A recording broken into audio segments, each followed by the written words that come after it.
ভাইয়া ওঠো, আমি রাস্তা দিয়ে আসছিলাম, তখনই গ্রাম প্রধান দুই ছেলে আমাকে আটকে দেয়। ওরা আমাকে উত্ত্যক্ত করেছে, আমার ওড়না টেনে নিয়েছে। আমি কোনোভাবে সেখান থেকে পালিয়ে এসেছি। তুই চিন্তা করিস না বোন, আমি ওই দুজনকে ছাড়বো না। তোদের দুজনের সাহস কি করে হলো আমার বোনকে করার? এখন তোদের দুজনকে আমার হাত থেকে কেউ বাঁচাতে পারবে না।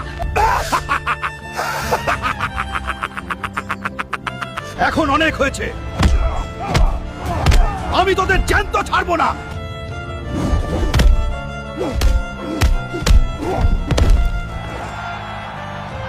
বন্ধুরা প্লিজ লাইক এবং সাবস্ক্রাইব করে আমার ভাইকে শক্তি দাও, যাতে ওই স্ক্রে দুই বদমাশকে উচিত শিক্ষা দিতে পারে।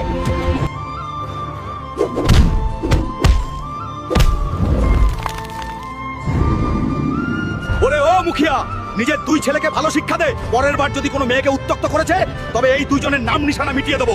বোন শোন, কখনো যদি কোনো বিপদ সামনে আসে, তখন ভয় পাবি না, ওপরওয়ালাকে স্মরণ করিস।